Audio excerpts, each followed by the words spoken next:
النهاردة هنتكلم عن كتاب التجربة الفكرية لروح أمه لكرولوس بهجت.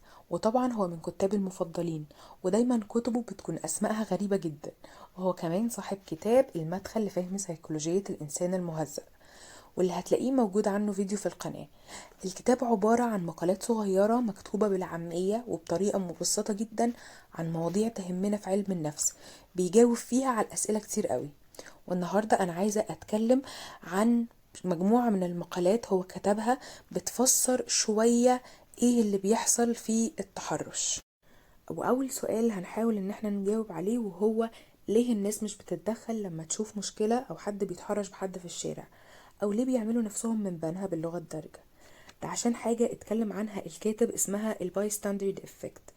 اللي حصل ان في سنة 1964 الجيران شافوا واحدة اسمها كيتي خارجة من بيتها بتصرخ وفي واحد عايز يقتلها، وفعلا قتلها وهرب.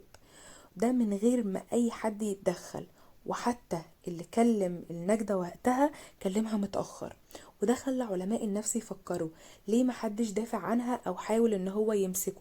ومن هنا طلع مصطلح الباي ستاندرد افكت. ودي ظاهرة نفسية اجتماعية بتشرح ليه لما مجموعة كبيرة من البشر بيشوفوا مصيبة بتحصل مش بيتحركوا ولا بياخدوا موقف.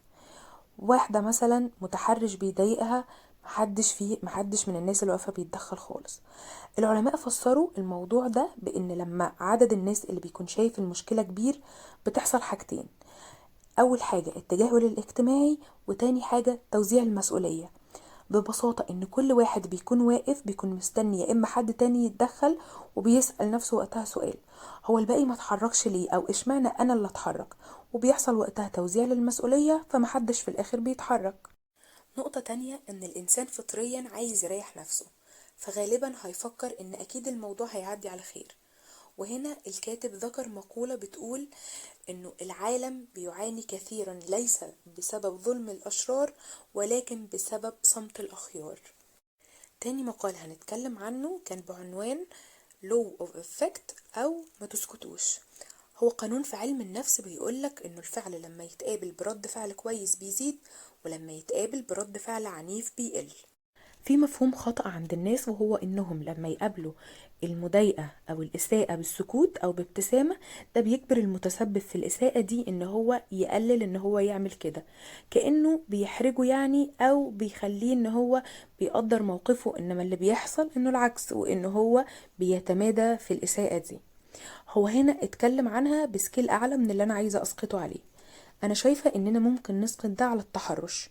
يعني لو المتحرش اللي بيضايق البنت في الشارع لقى انها بتسكت وخايفة ترد عليه وتاخد حقها بأي شكل او تعمل له محضر، ده هيخلي الفعل بتاعه يزيد. لكن لو لقى انها خدت رد فعل قوي وخدت حقها، ده هيخليه يخاف، واكيد التحرش بشكل عام هيقل. تالت مقال هنتكلم عنه وهو عن حاجة اسمها العجز المكتسب.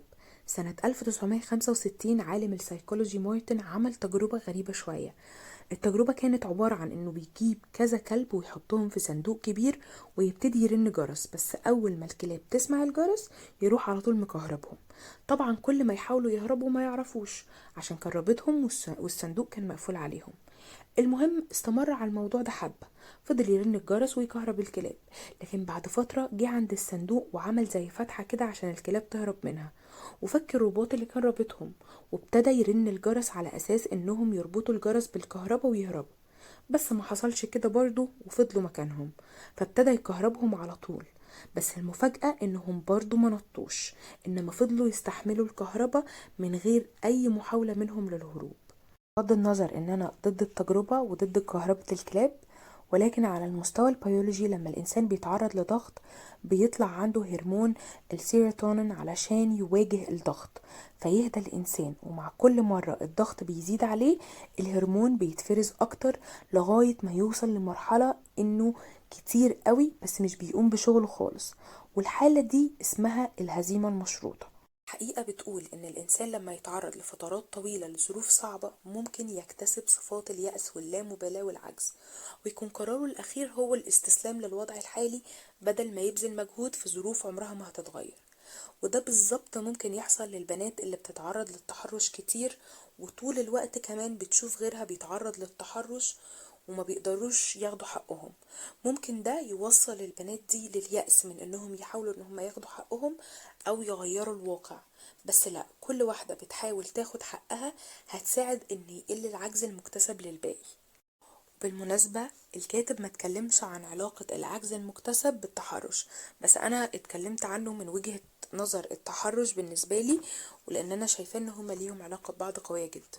اخر مقال هتكلم عنه وهو كان مقال بعنوان سيكولوجية التحرش. حياة كل واحد فينا عبارة عن دايرة مقفولة على نفسها. دايرته الخاصة بتضم جسمه، فكره، نفسه، وحاجات تانية كتير، حاجات بتاعته هو بس، والآخرين كلهم برا الدايرة دي.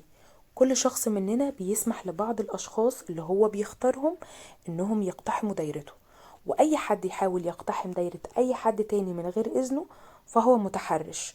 فمش من حق أي حد لأي سبب أيا كان إنه يتعدى على بنت أو يتحرش بيها أيا كان شكلها أو لبسها، لأن هي ما ادتلوش الإذن.